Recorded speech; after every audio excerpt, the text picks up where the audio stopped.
Hello, New York Giants fans, and welcome to your Valentine's Views podcast for Monday, January 16. We are celebrating today as the Giants defeated the Minnesota Vikings on Sunday 31-24. The Giants' first playoff victory in nearly 11 years. An inspiring back and forth, crazy football game on the road in Minneapolis. Game that was just back and forth and crazy right down to the last minute and a half or so. And here to help me talk about that, break it down, celebrate a little bit is Tony DelGenio of Big Blue View. Good morning, Tony. How are you? I'm doing great. How could I not be doing great this morning? I hear you. I hear you. You know what? I was writing and writing and writing last night, and at some point I said, I have a ton of other things to do, but I have to get some sleep. And I crashed and slept for 6 hours or so. If I know you, you probably tossed and turned and had a hard time getting to sleep I last did night. not. I did not get a whole lot of sleep last night. I was, and I saw on Twitter this morning. One of the another Twitter person who does podcasts about the Giants, I think tweeted that he was like up late last night in the middle of the night because NFL Network was rerunning the game and he had to sit through and watch it all over again. And maybe if I'd known that, I would have been doing the same thing. I Oh, don't know. I am not that crazy, but when it got to about midnight last night, I was still staring at at a mountain of work that had to get done, and I was like, this work is not going to get done unless I get some sleep first. Mhm. It's not going to get done in any sort of representative fashion unless I get a few hours of shut eye. So that's what I did. Anyway, you wake up this morning, Tony, and it's still real. The Giants won a playoff game for the first time in almost 11 full years. And Daniel Jones played like a real quarterback. Oh, he sure did. I mean, I think he played like more than a real quarterback. He played like I thought he played like an I don't want to say unique quarterback. That's maybe too strong a term, but I think there are not a whole lot of other quarterbacks in the NFL right now who could play the way that he did, the specific way that he did last night. Yeah, that is probably true. And he he made a lot of really good decisions. He made a lot of really big time throws.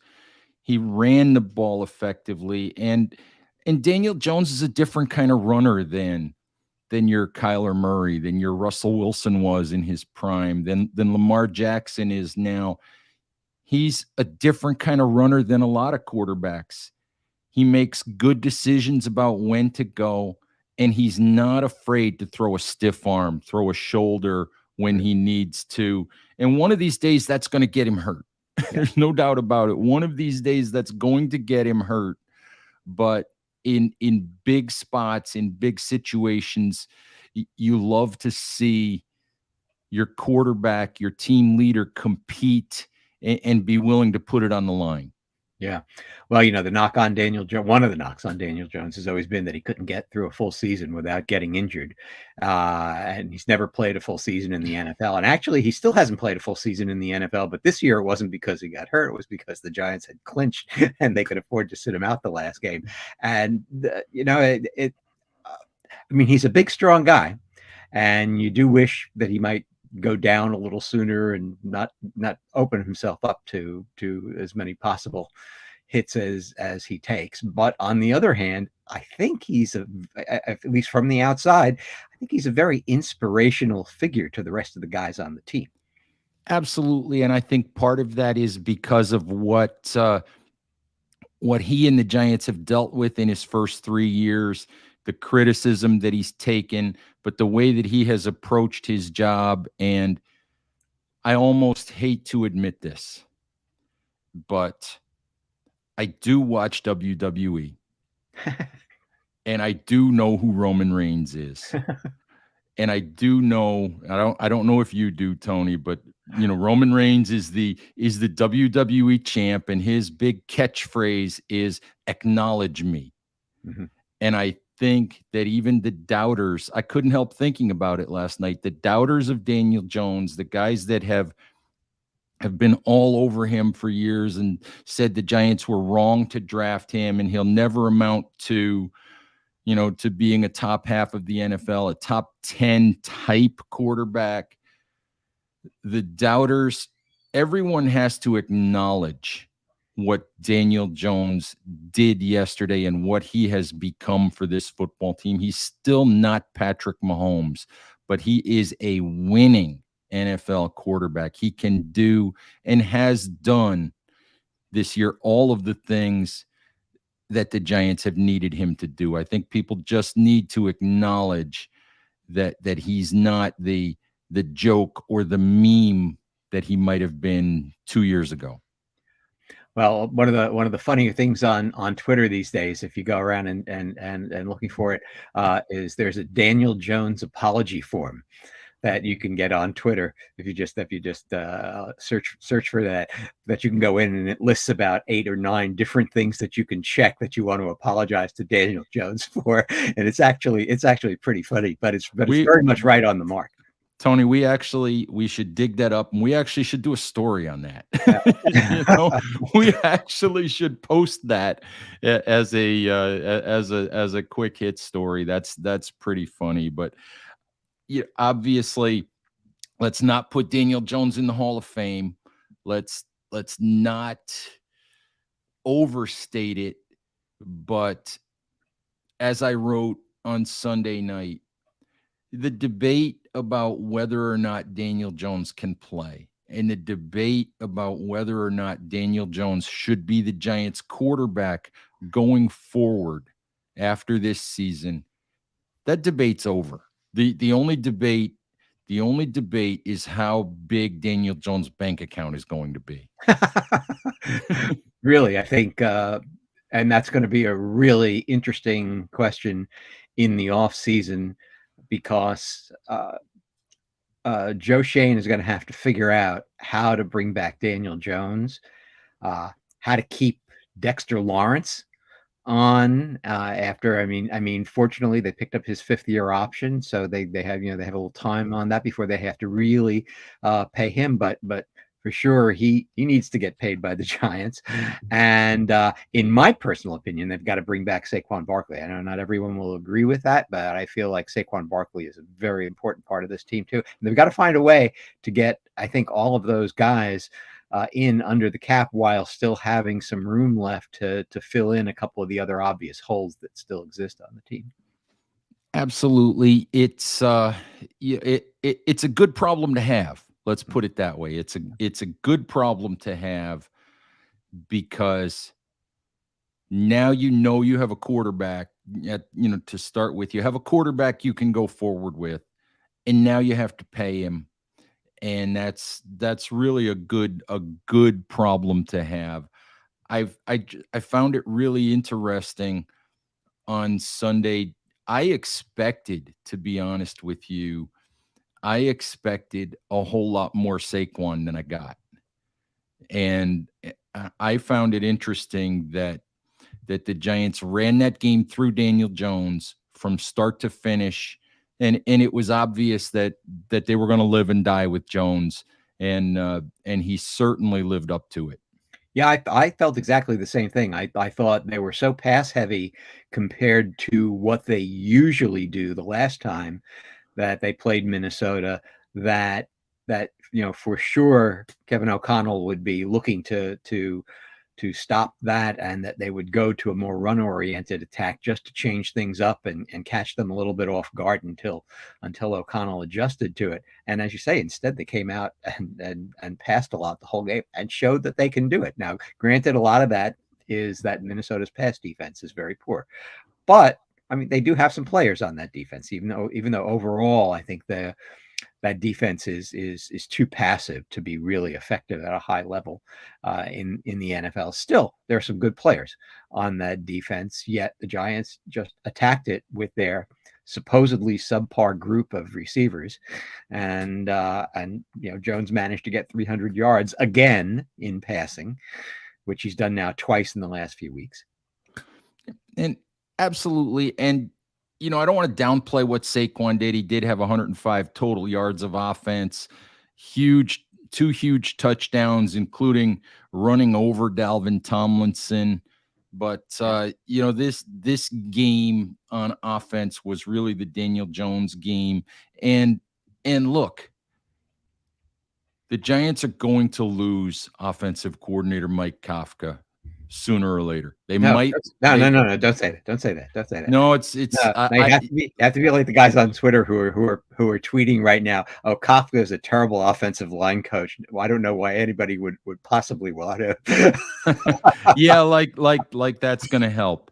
But the reality of it is, I don't know if it happens this offseason, but it's going to happen that Kafka's going to get a head coaching job eventually.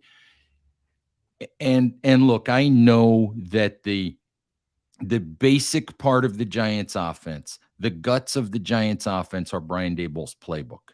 All right. That's the guts of the Giants offense. But what Mike Kafka has done with this offense, how he's evolved it, how he's figured out how to create open receivers continuously, whether it's with formation or motion or these layered or crossing route concepts that he's been using. I'm just not used to seeing Giants wide receivers running across the field wide open. It's crazy. It's incredible. It's like, hey, this is real NFL offense. And you just love what Kafka has done with this group, and the fact that they do go week to week and they're willing to change and evolve and not stick to the same game plan week in and week out.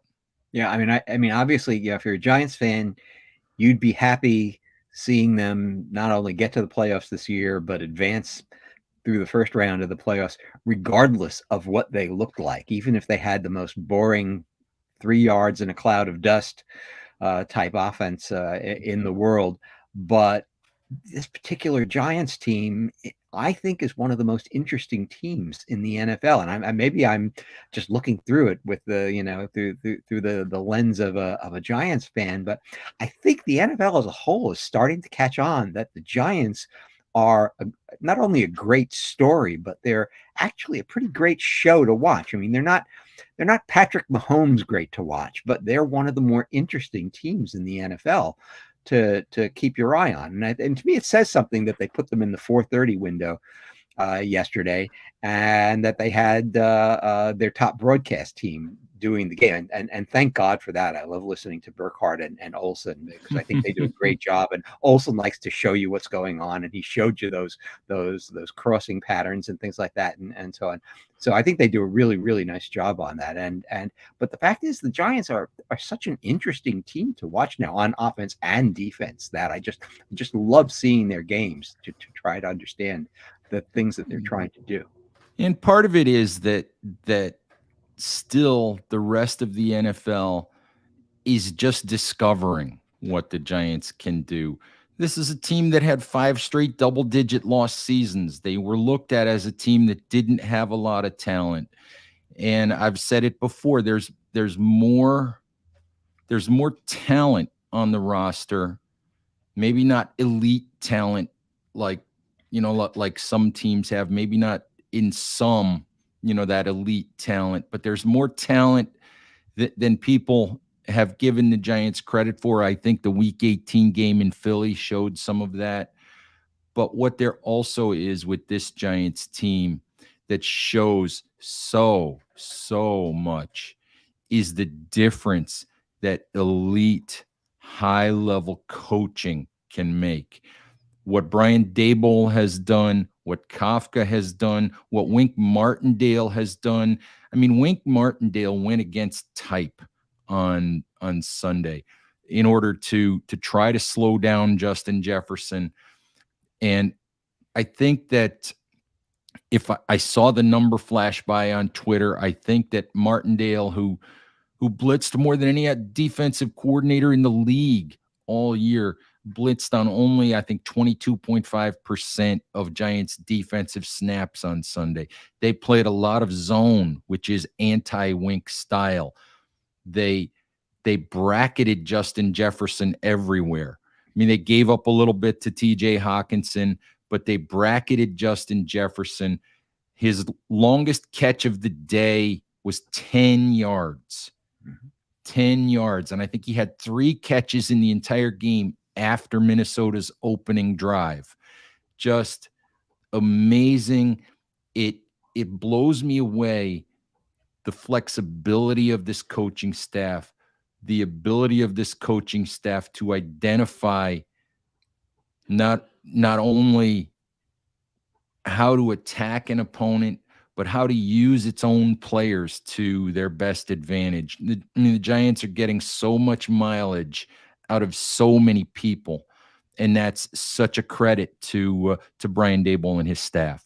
Well, to come back to the head coach thing that we were talking about and joking about Mike Kafka a little while ago, is there a lesson to be learned by the league from what the Giants have done from a coaching standpoint this year?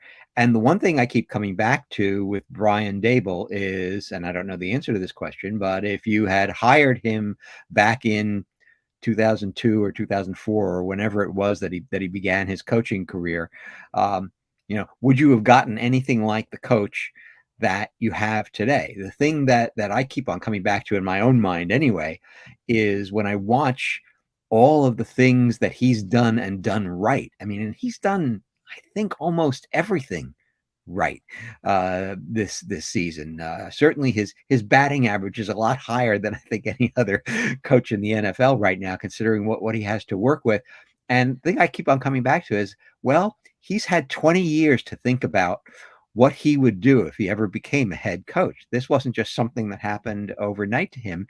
And he looks like someone who's just thought through every situation. And you can just imagine him saying, when I become a coach, I think I want to do it this way, and he looks like he's thought all these things out, because at every step of the way, he just seems so prepared to do something that's going to work out well. And so I think there's something to be said for hiring head coaches with some experience, which kind of goes against the grain of what a lot of teams are doing these days. They're kind of grabbing the hottest new young guy and putting them in as a head coach. And as we're seeing, that doesn't always work out. Sometimes it's working out pretty well. I mean, I think Kevin O'Connell has done a very nice job with Minnesota. I think Mike McDonald has done a good job with Miami. On the other hand, you have cases like Nathaniel Hackett, of guys who look like they just were not ready to be head coaches yet.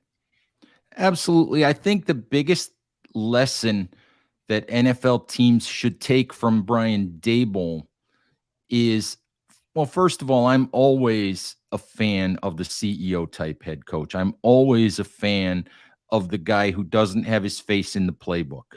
I'm always a fan of the guy who's coaching the team, not running one side of the ball and not paying attention to the rest of it. That shows up so often with Brian Daboll, prowling around the sidelines and talking to players and pumping people up and all of those things that he couldn't do if he was running the offense.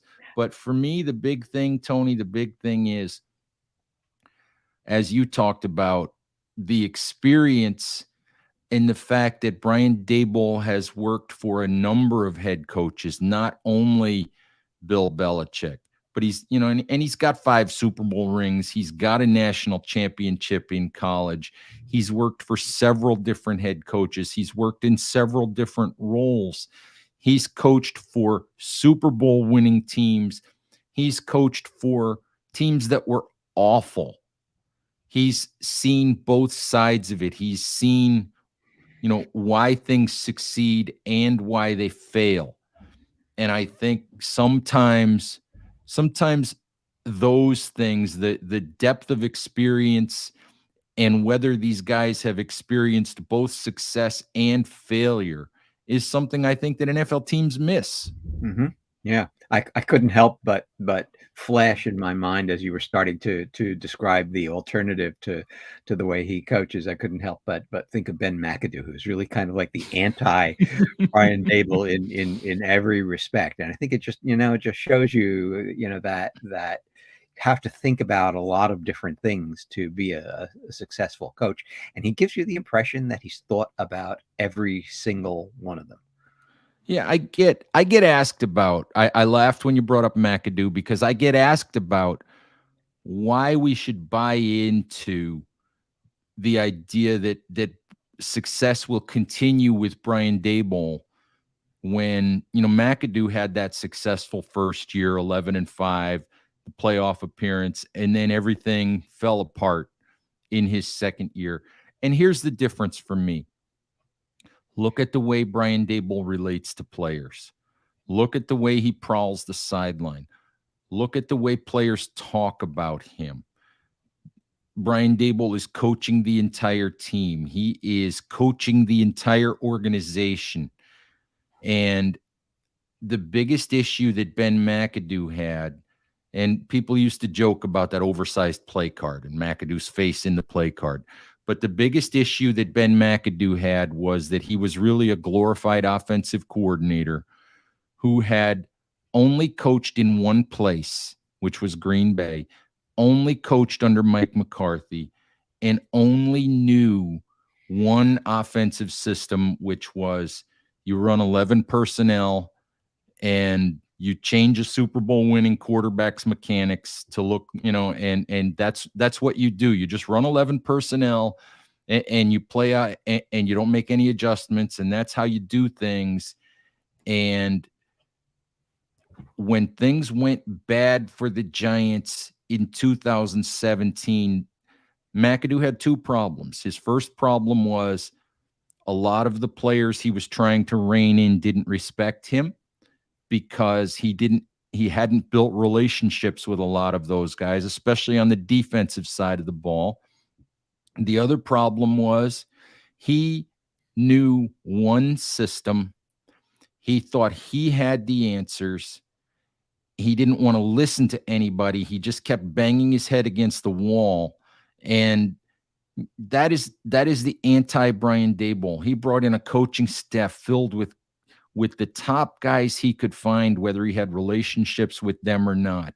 He lets them do their job, and he's built something here that obviously over the years there will be ups and downs, but he's laid the foundation here for something that should have some staying power. Not to mention the fact that 2016 team was built off of a free agent spending spree. This team is built on a shoestring. Yeah, this team is built off a practice squad spending spree. Pretty much. Pretty much. Yeah, pretty much. Yeah, there was one thing that, excuse me, happened to the game yesterday that I found really interesting. It had nothing to do with the game itself on the field, but it was right after Darius Slayton dropped that crucial pass late in the game that would have basically sealed the victory for the Giants. And he came over to the sideline and he was absolutely shattered. I mean, he just knew he had messed up, and I can't imagine what was going through his mind, but you could just tell from the look on his face. And Daboll, who, as we know, has kind of developed this reputation on the sideline of really getting in guys' faces when they do something wrong and yelling at them. He's a very volatile guy on the sideline. We've seen him yell at Jones, and we've seen him yell at other guys on the sideline who mess up. Daboll came over to Slayton and just put his arms on his shoulders and just like, I don't know exactly what he said to him, but it was clear that he was actually trying to comfort him and kind of, boost him up, right? Because he could see that Slayton had really been affected by what happened. And I thought, wow, what an interesting thing that he knows that, or he senses that there's a time to chew guys out, and there's a time maybe to take a different approach with guys. And this is in the heat of the game when obviously he still has to worry about play to play. And he's got the presence of mind to say, I'm going to take a different approach with this guy right now. I'm not going to chew him out for doing that. Absolutely. And Daboll was asked about that after the game, and he said, it's a physical mistake. Those things happen. What he was quoted as saying was he told Slayton to keep his head up. He told Slayton that he made a lot of, that he had made a lot of good plays, that the Giants just needed him to keep playing. And, that is yet another example of Brian Daboll having the right touch with players, and being in touch with the way to handle guys. Bill Parcells, a reader or a listener just mentioned Bill Parcells as we're talking about Daboll, and Bill Parcells used to have different ways to motivate and different ways to reach everybody. And Daboll is developing a little bit of that. If you go back to week 18, Kenny Golladay, who's had a miserable 2 years.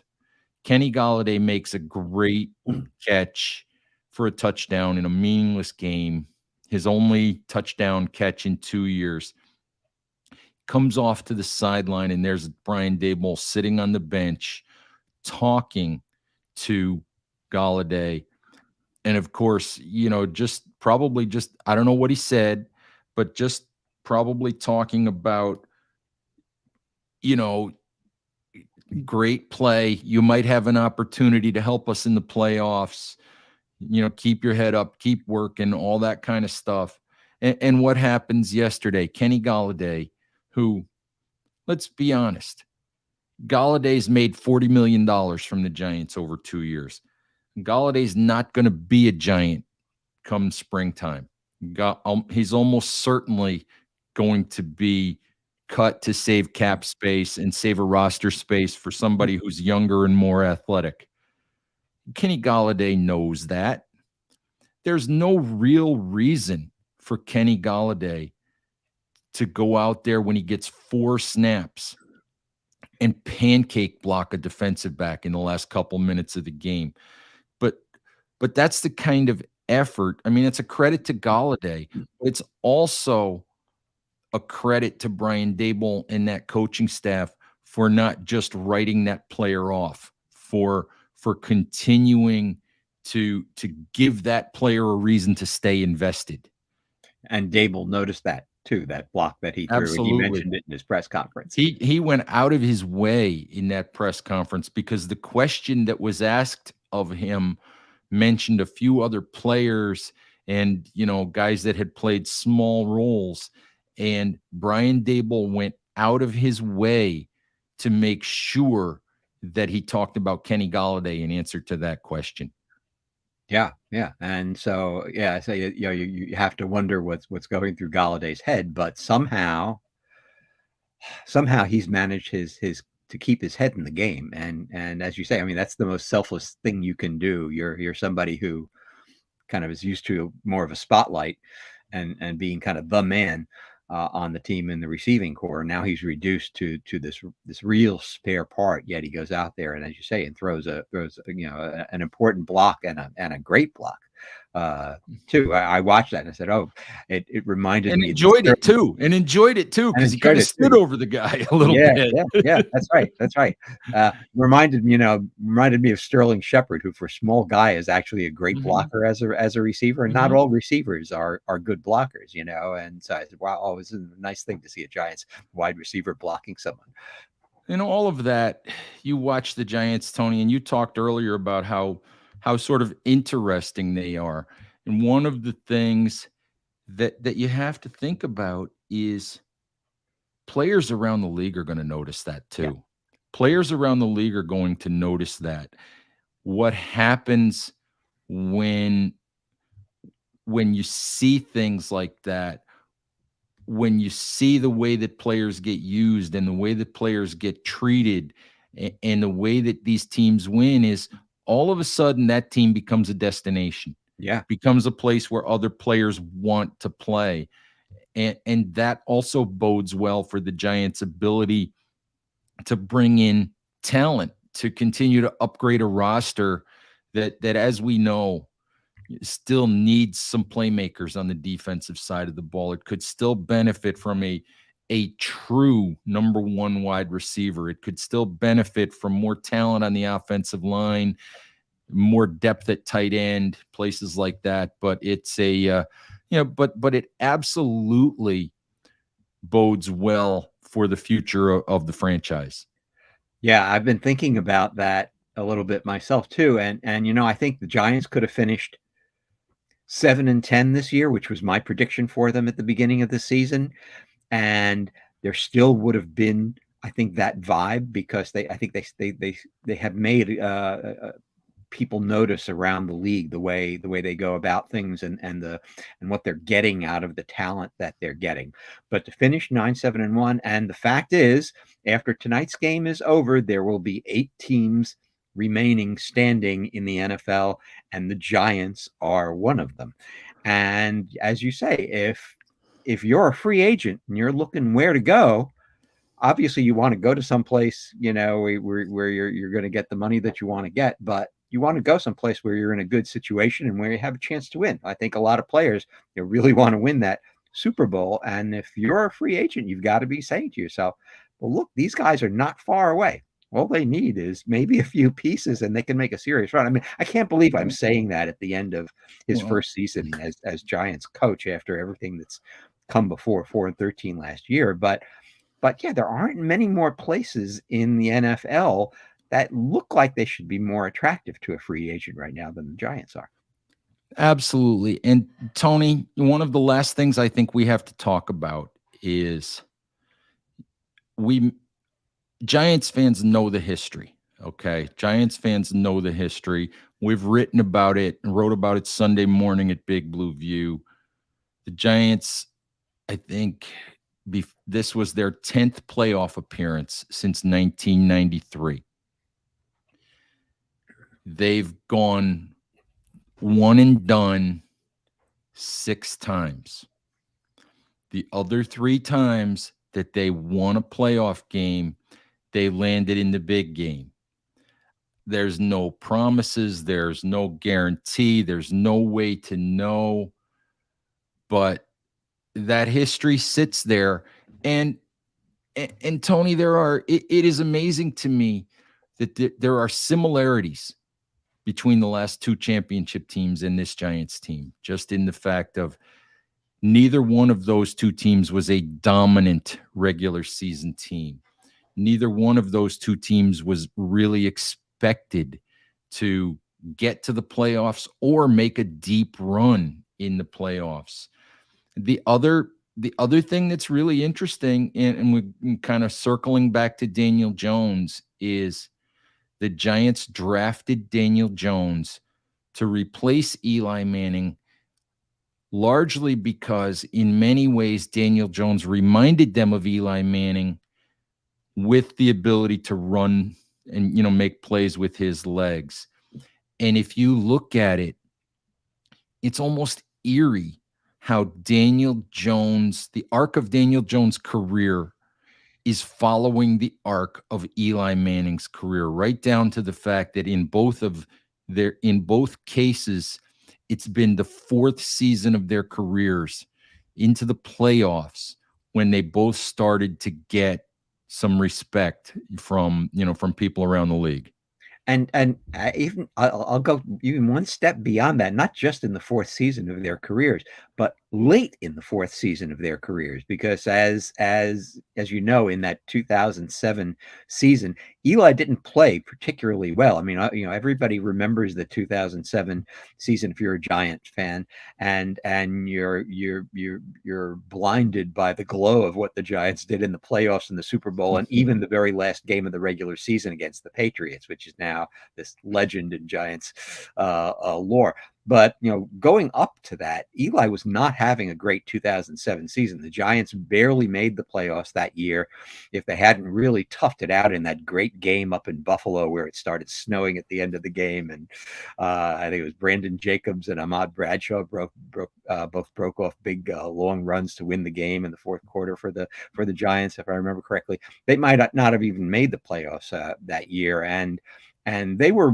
When they were winning in 2007, it was largely on the backs of the defense, not the offense. And there were still big questions about Eli until the very end of that season and the playoffs. And really kind of the same thing, to a lesser extent, has happened with Daniel Jones this year. The Giants got off to this great start, but the first few weeks of the season, it was not really Daniel Jones that was winning the games for them. He was managing the games for them, but he was making mistakes, and he didn't necessarily look much better to me than he had looked in previous years.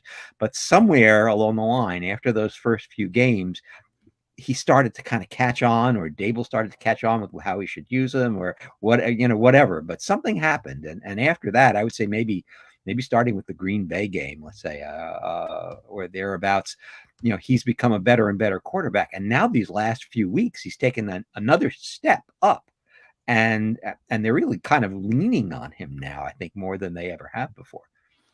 Absolutely, absolutely, Tony. I think we've pretty much reached the end of our show for today. But one last little quick comment from me, just to throw out to all of our viewers and listeners, is anybody still mad that Brian Dable rested all the starters in Week 18?